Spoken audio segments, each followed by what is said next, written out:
Hello everyone and welcome to Chetan Bharat Learning. My name is Manish and today is 20th of December. आज के newspaper में ज़्यादातर news वैसे तो follow up थी, कोई बहुत ज़्यादा नई मेजर न्यूज़ नहीं आई थी, पर फिर भी ऐसा कोई दिन नहीं होता जिस दिन कुछ क्वेश्चन उसमें से ना बन सकें। तो आज के न्यूज़पेपर से भी 5 ऐसे क्वेश्चन जो आपको आंसर करने चाहिए अगर आपने न्यूज़पेपर अच्छे से पढ़ा है, वो इस वीडियो में हम डिस्कस करते हैं। Let's get started.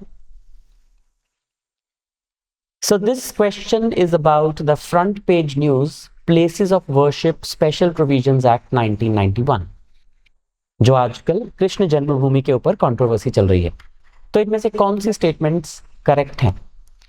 The Places of Worship Special Provisions Act 1991 was enacted by the Parliament to preserve the religious character of places of worship as it existed on August 15, 1947. बिल्कुल ठीक statement है ये। इस act को 1991 में पास किया गया था इस पर्पज से कि जो धार्मिक स्थान 15 अगस्त 1947 को जैसे थे उनको वैसे ही प्रिजर्व करके रखा जाना चाहिए और उनमें कोई छेड़छाड़ नहीं की जानी चाहिए। यही इस एक्ट का पर्पज था। Second, the act applies to ancient and historical monuments covered by the Ancient Monuments and Archaeological Sites and Remains Act 1958. Yes, ये उनको भी कवर करता है जो इस एक्ट के अंदर आते हैं। Third, the act does not apply to the Ram जन्मभूमि बाबरी मस्जिद साइट इन अयोध्या। ऑल्दो इसके ऊपर अब तो जजमेंट आ चुकी है, 4 साल हो गए हैं, अब तो मंदिर भी बन गया है, लेकिन क्या ये एक्ट इस भूमि पे अप्लाई नहीं होता था? ये भी सही है, नहीं अप्लाई होता था, क्योंकि जब ये एक्ट पास किया गया the places of worship special provisions act 1991, इसमें से कुछ चीजों को बाहर रखा गया था। पहला, राम जन्मभूमि बाबरी मस्जिद साइट। क्यों? Because it was under the consideration of the court. क्योंकि ये लिटिगेशन में था, इसलिए इस पे जो भी डिसीजन आएगा वो इसका सेपरेट डिसीजन होगा, इसलिए इसको अलग रखा गया। दूसरा, कोई भी प्लेस ऑफ वर्शिप जिसमें 15 अगस्त 1947 के बाद कोई मॉडिफिकेशन हुई हो वो इस एक्ट में कवर नहीं होता।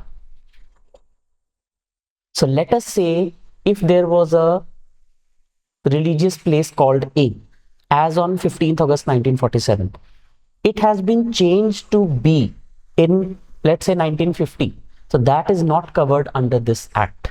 ये सिर्फ उन्हीं प्लेसेस ऑफ वर्शिप के लिए है जो 15 अगस्त 1947 को एक पर्टिकुलर थे, चाहे वो मंदिर था, मस्जिद थी, गुरुद्वारा, जो भी था, और वो 1991 तक वैसा ही है, उसमें कोई चेंज नहीं आया है, उन पे ये अप्लाई होता है। So those as they exist on 15th August 1947।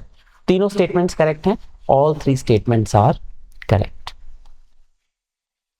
Second, how many of the following statements are correct regarding the JN.1 variant of COVID?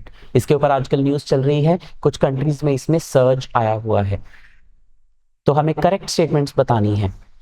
A new strain of COVID-19 named JN.1 has been detected in Karakulam, Thiruvananthapuram district of Kerala. Yes, पहला जो variant इसका patient detect हुआ है that is in Kerala.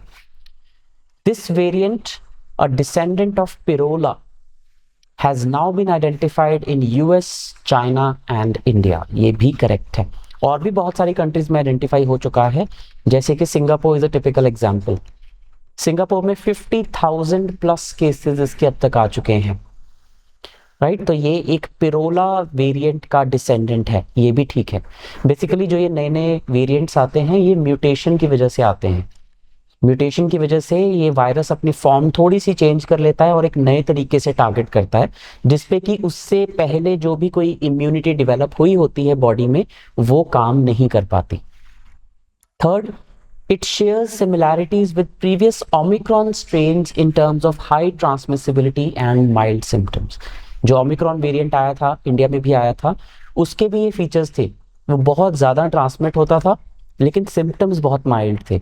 Basically throat infection हो जाती थी, chest congestion हो जाती थी, हल्का बुखार हो जाता था, तो ये भी करेक्ट है, तीनों स्टेटमेंट सही हैं। तो JN.1 वेरिएंट के ऊपर रिसेंटली WHO ने भी डायरेक्टिव इशू किया है, जिसके ऊपर एक और क्वेश्चन है वो हम देखेंगे। और इंडियन गवर्नमेंट ने भी इसके ऊपर मीटिंग्स कॉल की हैं, जो यूनियन हेल्थ मिनिस्टर हैं उन्होंने भी इसके ऊपर डेलिब्रेट किया है। Next, how many of the following statements are correct regarding earthquake waves. China में अर्थक्वेक आया, उसके ऊपर भी आज न्यूज थी। तो अर्थक्वेक वेव्स में इनमें से कौन सी स्टेटमेंट्स करेक्ट हैं? P and S waves are seismic waves that travel through the earth after an earthquake. बिल्कुल ठीक है। प्राइमरी वेव्स और सेकेंडरी वेव्स दो तरह की वेव्स होती हैं।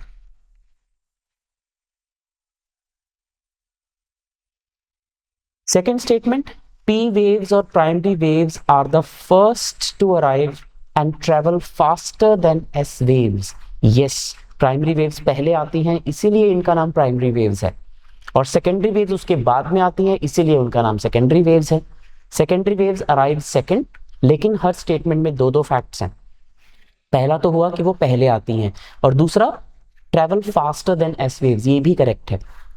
दूसरे वाले में S waves are secondary waves that arrive second, ठीक है, and travel slowly than P waves, बिल्कुल ठीक है।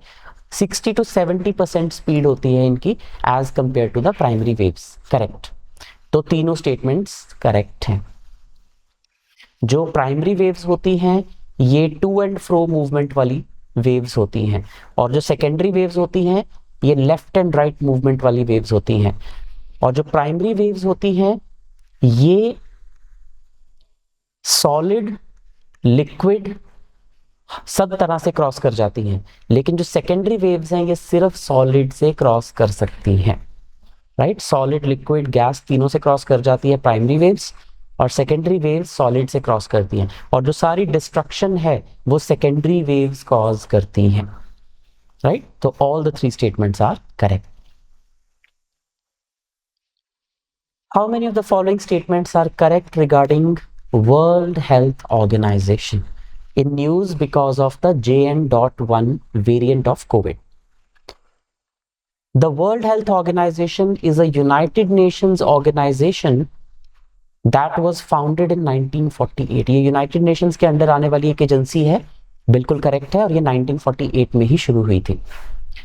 Its headquarters are in Geneva, Geneva जो कि स्विट्जरलैंड में है,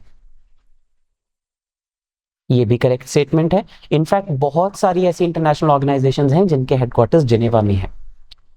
Recently, it has declared the JN.1 variant of COVID as a public health emergency of international concern, PHEIC. ये category होती है, लेकिन JN.1 वेरिएंट को PHEIC डिक्लेयर नहीं किया गया है, तो ये गलत स्टेटमेंट है। It has been declared as a variant of interest, VOI. PHEIC तो बहुत हाई कैटेगरी होती है। PHEIC कोविड को डिक्लेयर किया गया था, जो सबसे पहले आया था 2020 में, 2020 की जनवरी में it was declared as a public health emergency of international concern, जिसपे इस पे बहुत स्ट्रॉन्ग एक्शन लेना जरूरी हो जाता है। लेकिन जब किसी वेरिएंट को वेरिएंट ऑफ इंटरेस्ट डिक्लेयर किया जाता है तब उसके ऊपर कॉशियस होना पड़ता है, और कंट्रीज को उन केसेस को ट्रैक करना शुरू कर देना होता है। तो ये पहली स्टेज होती है। Hopefully doesn't go to the stage of PHEIC, लेकिन JN.1 वेरिएंट को वेरिएंट ऑफ इंटरेस्ट डिक्लेयर किया गया है, public health emergency of international concern नहीं। तो थर्ड स्टेटमेंट गलत है। So how many are correct? Only 2 statements are correct. B इसका सही आंसर हो जाएगा। And finally, Houthi is an Islamist organization which is active in which of these places? Gaza Strip, Yemen, Sudan या फिर Iran? आज के newspaper में था कि जो हूथी रेबल्स हैं ये पॉलिटिकल और मिलिट्री ऑर्गेनाइजेशन है जो कि येमेन में एक्टिव है। In Yemen it is active, in Yemen. तो बी इसका आंसर है।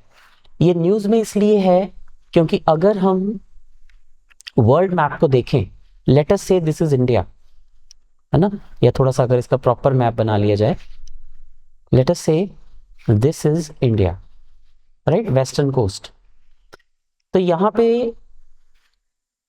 We have something like this,